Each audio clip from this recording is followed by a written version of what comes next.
Welcome back. You're still watching Morning Live. Now, illustrator and designer Masonwabe Ntloko dropped another sizzling collaboration with rug retailer Airloom.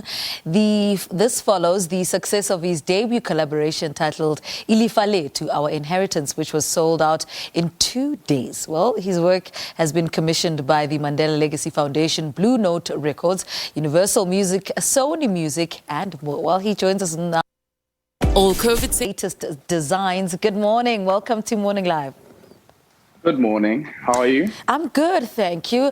Let's talk about the style, your design. First, let's establish, how would you describe it?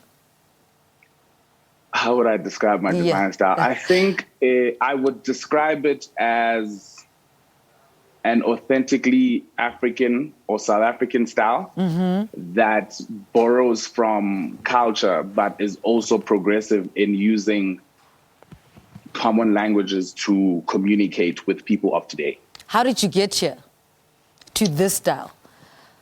To tell you the truth, I was just playing around, to tell you the truth. Like, because traditionally, what I was good at was drawing with pencil. So I think like 2-3 years ago, I started just drawing with pen, and it just developed to something that I could then translate digitally. Then it just ended up being this. Let's talk about your collaboration with Airloom. How did that come about? So I think sometime last year, towards the end of last year, I had even I tweeted that I wanted to work with Airloom, and a friend, no, not Airloom, I just said I wanted to make rugs actually. And then a friend of mine was like, I know this company that you can work with. And I went on Instagram, I saw them, got onto their website. Then when I got there, I sent them an email. Yes, I sent them an email, and then they responded. Then we had the ongoing conversation from December last year to Feb, when we finally decided that we were going to go through with the collab. And yeah, but the process was very easy and beautiful because they really allowed me to do what I wanted to do, although it wasn't the traditional way of making rugs or how rugs actually look like. And what was that first meeting like? Here you've got this idea of how you want things to be done, and you meet with this team. What's their reception of what your ideas are?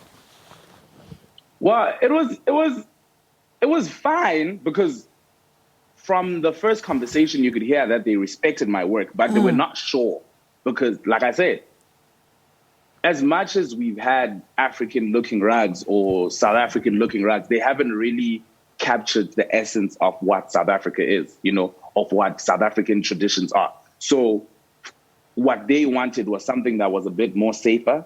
So say, for example, they wanted us to just do a repeat print. And I was like, no, for me, I want to do something completely different. I understand it might not sell, Yeah. And I was wrong about that. But for me, the most important thing was to create something that I would be happy with and something that spoke to who I was. Because the work that I create is work that I like. That's the spectrum I use for what good work is.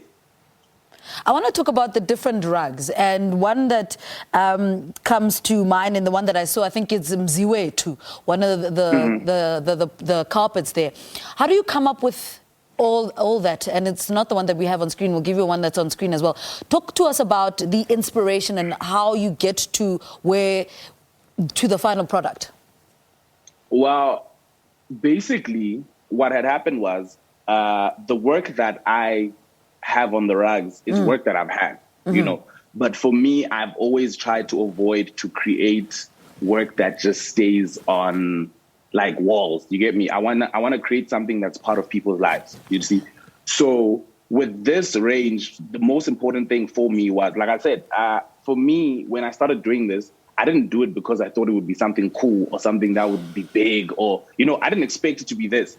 So I was very selfish in how I came up with the work. I was very selfish in how I named the work. I was very selfish in what the work meant to me, because Umzwet was my late uncle, right?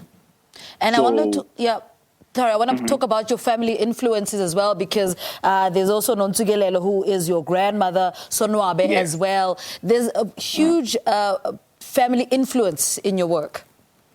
Yeah, because also I don't come from a famous family, but I feel like my family is interesting, you know? So for me, the one thing that I always wanted to do was to go, you know what? I want to tell the stories. But like I said, I wasn't aware of the fact that people would listen, you know? I was just there, like, I remember when I dropped the rugs, I was thinking to myself, you know what? These are probably going to sell out in like 2-3 months. So I even created 3 months, like content worth 3 months to push the rug. And I only like posted like twice. So for me, that was the thing where I was like, you know what? I really, really, really just feel like I have such a rich history in my family and my people that I want to tell these stories. Yeah. But like I said, I didn't know that people were going to really listen. I mean, listen, if it's sold out in a week, in less than a week, that must say something. But what do you think it is about your work that resonates with people so much? I think it's one, I'm an everyday human being. Like I'm really like any other person, you know. And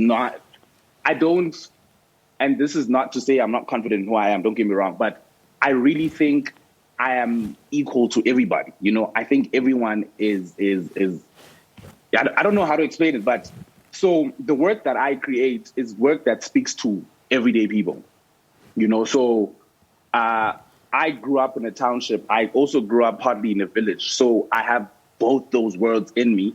So for me, I've always just been true to who I am. Like I said, when I create work that I like, create work that speaks to me. So if you are honest with the stuff that you create, then that honesty in some way, which I still don't understand, but it always translates to like how people see it. Yeah. I want to talk about your new partnership with Malcolm. Tell us a little bit about that. That's exciting. So basically, what happened was, I think, beginning of this year, I'm going to say around like March, April, May. I'm not really sure about like the dates.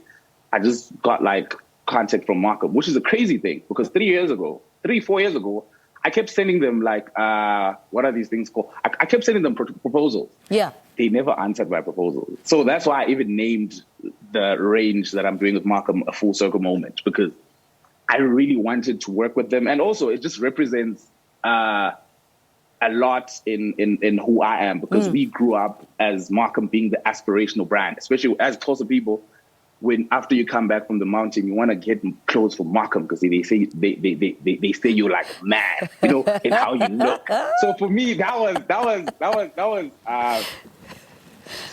so that's why it's called the full circle moment. Yeah. But just from that, they just contacted me and then they were like, "Yo, we want to work with you on this and this and this and this," and we're here now. Masonwabe, you know what? This is your time. They say when the universe says yes, it doesn't stop. It definitely. Thank you so much for talking to us. Good luck with your next few projects. I've seen those rugs. I want one too. Illustrator and Designer Masonwabe speaking to us about his latest project and where it's going. Is his collaboration with rug retailer Airloom. Absolutely beautiful. Get yourself one. There we have one on screen for you. That's the rugs that we are talking about. All right.